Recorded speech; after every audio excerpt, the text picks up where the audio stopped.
मेरा सौभाग्य है कि आज मुझे इस चुनावी सभा के माध्यम से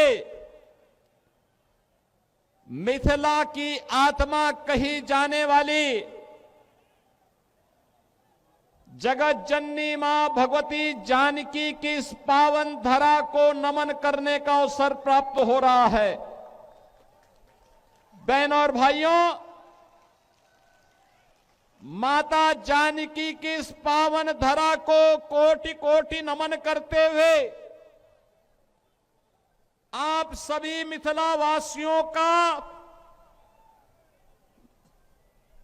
मैं हृदय से अभिनंदन करता हूं। बहनों और भाइयों, याद करिए 5 वर्ष पहले जब मैं यहां पर श्री मुरारी मोहन झा के प्रचार के लिए आया था, तब मैंने कहा था कि अयोध्या में भगवान राम का भव्य मंदिर बन रहा है। और बहनों और भाइयों, आज अयोध्या में राम मंदिर बन करके खड़ा हो गया है। रामलला विराजमान हो गए हैं। और रामलला अगर अयोध्या में विराजमान होंगे तो मिथिला की धरती में मां जानकी भी विराजमान होंगी और मां जानकी का भी भव्य मंदिर का निर्माण अब सीतामढ़ी में डबल इंजन की सरकार कर रही है। बहनों और भाइयों, यही होता है अच्छी सरकार चुनने का फायदा। अच्छी सरकार चुनते हैं, अच्छे परिणाम आते हैं, अच्छा ही होता है। आप देखो ना कि आपकी आस्था का भी सम्मान किया, मां जानकी का मंदिर यहां बन रहा है और उत्तर प्रदेश में भगवान रामलला का भव्य मंदिर का निर्माण हो गया है। और अब दोनों को जोड़ने के लिए राम जानकी मार्ग का निर्माण का कार्य भी युद्ध स्तर पर आगे बढ़ चुका है। बहनों और भाइयों, 2005 के पहले जब हम लोग आते थे, अयोध्या से दरभंगा आने में हमें 16 घंटे लगते थे, 16 घंटे। और आज मुझे लखनऊ से दरभंगा आने में मात्र 45 मिनट लगे हैं, 45 मिनट। यह है डबल इंजन सरकार की डबल स्पीड। बहनों और भाइयों, मैं जब मंच पे था, यहां का सम्मान और यहां की पहचान मोदी जी ने मखाना बोर्ड बना करके मिथिला की धरा को, दरभंगा की धरा को एक बार फिर से सम्मानित करने का काम किया है। बहनों और भाइयों, यहां के लाख की चूड़ियों को एक नई पहचान दिलाने के लिए भी ये डबल इंजन की एनडीए की सरकार पूरी प्रतिबद्धता के साथ कार्य कर रही है। आज बिहार में क्या नहीं है? सड़क की बेहतर कनेक्टिविटी, रेल की कनेक्टिविटी, एयर कनेक्टिविटी। दरभंगा का एयरपोर्ट चालू हो चुका है। कितना अच्छा एयरपोर्ट बनकर तैयार हो गया है। और यही नहीं, अब तो बिहार में इनलैंड वाटरवे यानी जल मार्ग हल्दिया से पटना होते हुए और वह सीधे अयोध्या को जोड़ रहा है, अयोध्या से प्रयागराज को जोड़ रहा है। यानी बिहार को भी, बंगाल को भी और उत्तर प्रदेश को भी एक साथ मोदी जी ने जल मार्ग के माध्यम से भी जोड़ दिया है। बहनों और भाइयों, डबल इंजन की सरकार होती है, ऐसे ही परिणाम सामने आते हैं। विकास, ऐसे ही विकास की बहार बहती है। और आज यही कहने के लिए मैं आपके पास आया हूं विशेष रूप से अयोध्या का संदेश लेकर के आया हूं। मां जानकी के आशीर्वाद का संदेश। आपसे मेरा आग्रह होगा, ये जो आपके हाथ में तख्ती है और जो ये आपके पास कटआउट है, इसको फेंके मत, किसी पे चोट लग जाएगी, क्या फायदा है। अरे ये तो मां जानकी का संदेश वाली धरा है। मां जानकी का आशीर्वाद सबको बराबर प्राप्त होता है। और अब तो गौरवशाली क्षण है हमारे लिए। ये डबल इंजन की सरकार बिना भेदभाव के शासन की योजना का लाभ सभी तबके को दे रही है। क्या गांव, क्या गरीब, क्या किसान, क्या नौजवान, क्या महिलाएं, क्या श्रमिक, क्या व्यापारी, हर एक तबका उन योजनाओं का लाभ ले रहा है। विकास भी है, विरासत भी है और गरीब कल्याण भी। आप याद करिए ना, आरजेडी की सरकार थी इस बिहार में, कांग्रेस समर्थन कर रही थी, गरीब का राशन हड़प लिया जाता था, गरीब को किसी योजना का लाभ नहीं मिलता था, विकास की योजनाओं से गरीब को वंचित कर दिया जाता था। आज देश के अंदर मोदी जी के नेतृत्व में 80 करोड़ लोगों को फ्री में राशन की सुविधा का लाभ प्राप्त हो रहा है। बहनों और भाइयों, 2005 के पहले कांग्रेस की सरकार रही हो या आरजेडी की सरकार, गरीब अगर बीमार हो जाता था तो तड़प तड़प करके मरने के लिए मजबूर होता था। उपचार की सुविधा नहीं थी और अगर कोई बाहर चला भी गया तो उसके बाद पैसा नहीं होता था।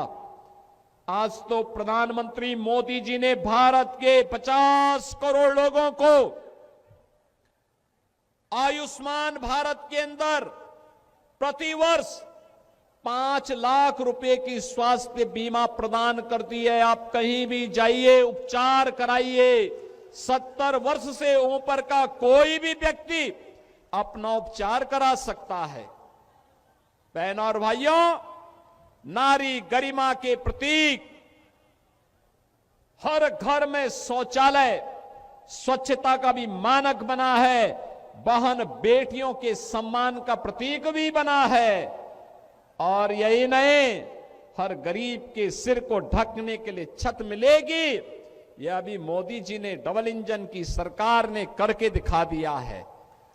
गरीब के घर में रसोई जले और धुएं से मुक्ति मिले, ऐसे 10 करोड़ से अधिक परिवारों को उज्ज्वला योजना का फ्री में कनेक्शन देने का काम भी डबल इंजन की सरकार ने मोदी जी के नेतृत्व में कर दिया है। आज बिहार का नौजवान रोजगार प्राप्त कर रहा है। बहनों और भाइयों, अन्नदाता किसान को प्रधानमंत्री किसान सम्मान निधि का लाभ प्राप्त हो रहा है।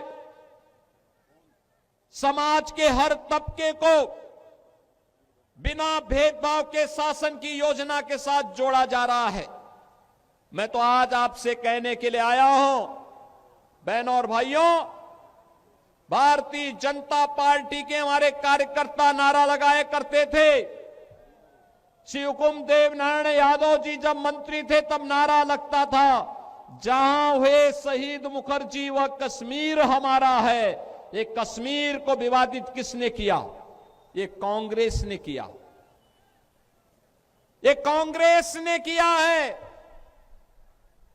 और आज कश्मीर को आतंकवाद और उग्रवाद के दंश से मुक्त कराने का काम किया है मोदी जी ने और गृह मंत्री अमित शाह जी ने। आज मैं प्रातः काल एक अखबार पढ़ रहा था और अखबार पढ़ते पढ़ते मेरी नजर एक समाचार पे पड़ी। वह समाचार था, एक फिल्म का एक्टर जो कश्मीर का था, 27 वर्ष के बाद कश्मीर जा पाया। कौन वे लोग थे जो कश्मीरी हिंदुओं को विस्थापित कर दिए थे? ऐसी कौन सी नौबत आई थी कि कश्मीर घाटी हिंदू विहीन हो गई। ये कांग्रेस का पाप था। धारा 370 जो कश्मीर में लागू कर दिया गया था कि कश्मीर में बिहार का व्यक्ति नहीं जाके बच सकता, मिथिला का व्यक्ति नहीं बच सकता। ये कांग्रेस ने पाप किया था। परिणाम क्या था? पाकिस्तानी वहां बस रहे थे और शेष हिंदुस्तानियों को कश्मीर खाली करने के लिए कहा जा रहा था। मोदी जी आए, धारा 370 समाप्त हुई। आज कश्मीर में मिथिला का व्यक्ति भी और बिहार का व्यक्ति भी समान रूप से जाकर के बच सकता है। यह अधिकार मोदी जी ने दिया है। बहनों और भाइयों, मैं तो आपसे कहने के लिए आया हूं, ये जो आरजेडी है, ये जो कांग्रेस है और इनका एक पार्टनर उत्तर प्रदेश में है समाजवादी पार्टी के रूप में, ये घोर हिंदू द्रोही हैं, राम द्रोही हैं, मां जानकी के विरोधी हैं। जो राम का विरोधी होगा, मां जानकी का विरोधी होगा, हमारा भी विरोधी होगा। आप याद करिए, ये कांग्रेस है जिसने कहा था राम हुए ही नहीं। भगवान राम और मां जानकी के अस्तित्व पर इन्होंने प्रश्न खड़ा किया था। ये परम पिता परमेश्वर की साक्षात प्रतिमूर्ति है राम और जानकी। उनके अस्तित्व पर प्रश्न खड़ा करके हमारी आस्था के साथ कांग्रेस ने खिलवाड़ किया था। सुप्रीम कोर्ट में इन्होंने एफिडेविट दिया। बहनों और भाइयों, एक और इनके द्वारा सुप्रीम कोर्ट में दिया गया एफिडेविट और दूसरी तरफ अयोध्या में राम मंदिर के रथ को रोकने का काम किया, करने का पाप किया था आरजेडी ने। इसी बिहार की धरती पर दंगों की आग में झोंकने का काम किया था और समाजवादी पार्टी ने अयोध्या में राम भक्तों पर गोलियां चला करके पूरी अयोध्या को लहूलुहान करने का पाप किया था। बहनों और भाइयों, आपने गांधी जी के 3 बंदरों के बारे में सुना होगा। गांधी जी के 3 बंदर थे।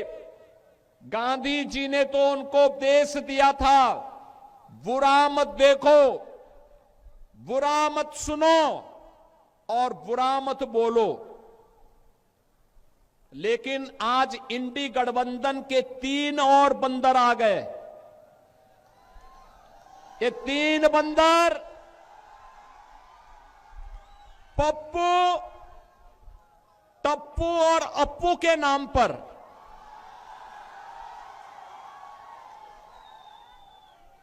पप्पू, टप्पू और अप्पू के नाम पर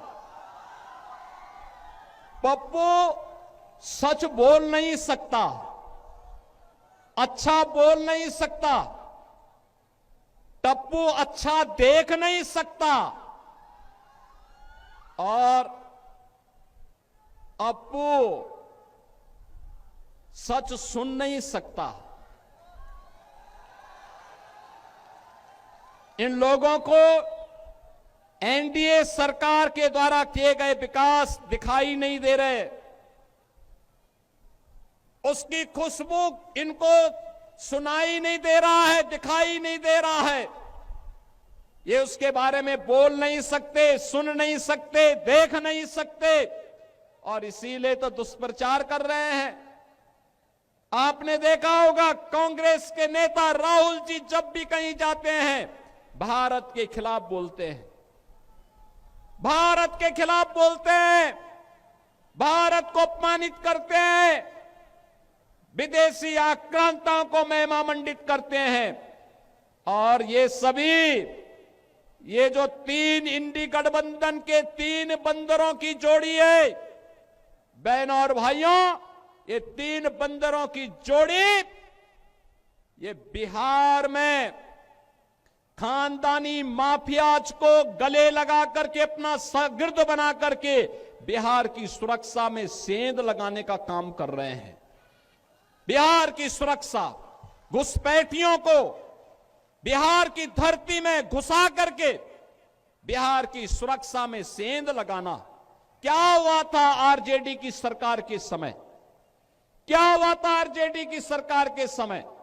बहनों और भाइयों, आरजेडी की सरकार के समय में यहां पर बिहार के अंदर 70 से अधिक नरसंहार की घटनाएं हुई थी। 70 से अधिक नरसंहार की घटनाएं।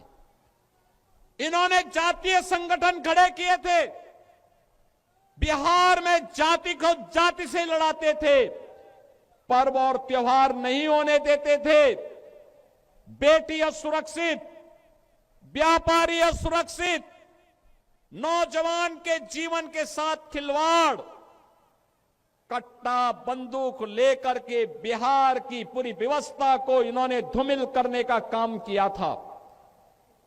बहनों और भाइयों, ये वही लोग हैं जो आपको तो जाति के नाम पर बांटते हैं, घुसपैठियों को आमंत्रित करते हैं, आपकी आस्था के साथ खिलवाड़ करते हैं और फिर राष्ट्रीय सुरक्षा पर सेंध लगवाने का काम करते हैं। बहनों और भाइयों, मैं आज आप सबसे ये कहने के लिए आया हूं, एक केवटी विधानसभा क्षेत्र आपने देखा होगा, यहां पर से अशोक यादव विधायक रहे हो या फिर आज यहां पर भारतीय जनता पार्टी के मुरारी मोहन झा वर्तमान विधायक के रूप में अब यहां कोई भी दंगा नहीं है, कोई नरसंहार नहीं है, कोई अराजकता नहीं है। अब तो हमारी मिथिला भी चंगा है, विकास के पथ पर अग्रसर बढ़ने का काम कर रही है। और फिर भला क्यों नहीं विकास होगा, क्यों नहीं खुशहाली होगी? ये धरा तो बहुत महत्वपूर्ण है। बहनों और भाइयों, ये धरती इतनी महत्वपूर्ण है, इतनी पवित्र धरती है। ये धरती, यहां पर हम लोग जब मैथिल कवि कोकिल विद्यापति की बात सुनते हैं तो हमें स्वाभाविक रूप से इस धरा का स्मरण हो आता है। बहनों और भाइयों, महाराज कामेश्वर सिंह, जिनके शासन में संगीत, शिक्षा, कला और संस्कृत विद्या के प्रचार प्रसार के लिए कार्य हुआ, ये धरती उनकी पावन धरा है। हिंदुस्तानी शास्त्रीय संगीत की जो एक विशिष्ट विधा है, दरभंगा घराना, ध्रुपद शैली, इसका जन्म भी इसी दरभंगा में हुआ है। और यही नहीं, मैथिली भोजपुरी संस्कृति के छठ पर्व को पहचान दिलाने वाली पद्म पुरस्कार से सम्मानित शारदा सिन्हा की धरती है। और यही नहीं बहनों और भाइयों, यहां की मैथिली भाषा अटल जी के समय में संविधान की 8वीं अनुसूची में शामिल हुई। मधुबनी पेंटिंग और मिथिला की पारंपरिक संस्कृति यह आज पूरे भारत को अपनी ओर आकर्षित करती है। यही नहीं, भारत के संविधान के सभा के अध्यक्ष, देश के पहले राष्ट्रपति डॉक्टर राजेंद्र प्रसाद जी इसी दरभंगा में उन्होंने अपनी पढ़ाई की थी। और ऐसी पावन धरा पर आज मुझे आने का अवसर प्राप्त हुआ है। बहनों और भाइयों, मैं आप सबका आह्वान करूंगा, याद करना, जब भी आरजेडी कांग्रेस का इंडी गठबंधन बिहार के अंदर आया है, बिहार में दंगों की आग फैली है, जातीय नरसंहार हुए हैं, लूटपाट की एक नई अपसंस्कृति ने जन्म लिया है। यहां पर अपहरण एक उद्योग बना है। लेकिन अब हम अपने बिहार में इस प्रकार की अराजकता को फिर कभी नहीं आने देंगे। और इसके लिए मैं मिथिला के वासियों का आह्वान करने के लिए आया हूं, अयोध्या का संदेशा लेकर के आया हूं। और संदेशा यही है कि एनडीए की सरकार फिर से बिहार के अंदर आनी चाहिए। नीतीश जी के नेतृत्व में फिर से बिहार के अंदर एनडीए की सरकार बने। हमें घुसपैठ नहीं होने देनी है, घुसपैठियों को नहीं आने देना है।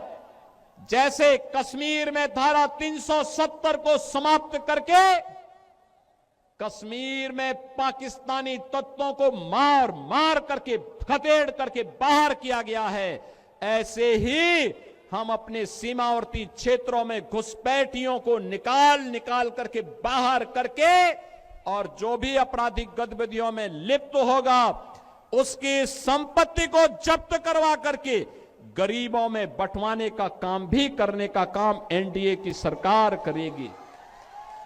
बहनों और भाइयों, मैं तो आपसे ही कहने के लिए आया हूं, यही अंतर है आरजेडी और कांग्रेस में और एनडीए में। एनडीए सुशासन की बात करती है और करके दिखाती है, एनडीए विकास का कार्य करती है, एनडीए विरासत का सम्मान करती है, एनडीए बहन बेटियों की सुरक्षा, नौजवान के लिए रोजगार, किसान के लिए सम्मान निधि, श्रमिकों के सम्मान का कार्य और उनके स्किल डेवलपमेंट का कार्य करती है। तो आरजेडी और कांग्रेस के लोग अपहरण को उद्योग बनाते हैं, पेशेवर माफिया को अपना शागिर्द बनाते हैं और इसीलिए तो इन पेशेवर माफियाओं को उपचार हम लोगों ने निकाला है उत्तर प्रदेश में इनकी छाती में बुलडोजर चला करके। आज उत्तर प्रदेश माफिया विहीन हो चुका है। आज उत्तर प्रदेश अपराध से मुक्त हो चुका है। आज उत्तर प्रदेश में न दंगा है और न ही कोई अपराध। यूपी में अब सब है चंगा, यूपी में कोई समस्या नहीं। पर्व और त्योहार के पहले कोई दंगा नहीं होता है, क्योंकि दंगाई को मालूम है दंगा करेगा तो जो उसने लूटा है वह तो जाएगा ही जाएगा।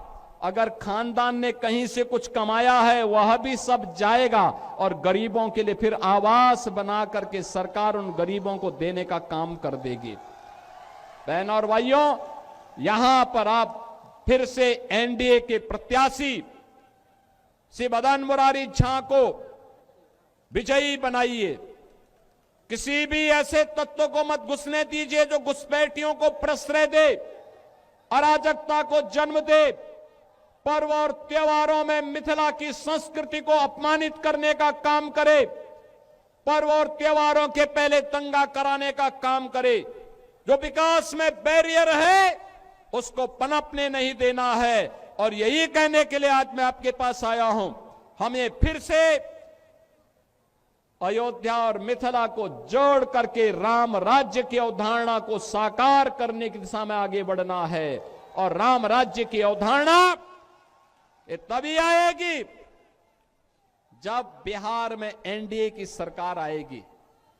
ये राम राज्य बिहार के लिए, आत्मनिर्भर बिहार के लिए, समृद्ध बिहार के लिए, विकसित बिहार के लिए यह अत्यंत महत्वपूर्ण है। और यह केवल और केवल तभी होगा जब एनडीए विजयी होगा।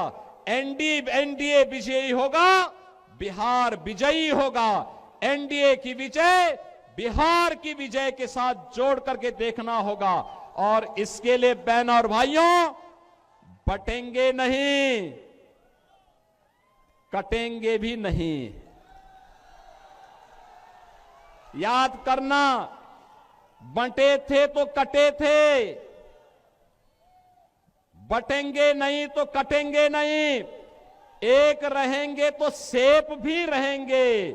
और एकजुट होकर के एनडीए के प्रत्याशी भारतीय जनता पार्टी के श्री मुरारी मोहन झा को भारी बहुमत से विजयी बना करके भेजना है। बना के भेजेंगे, विजयी बना के भेजेंगे। मुरारी मोहन झा विजयी बनकर के जाएंगे। अशोक जी आप भी आइए, है ना दोनों लोग।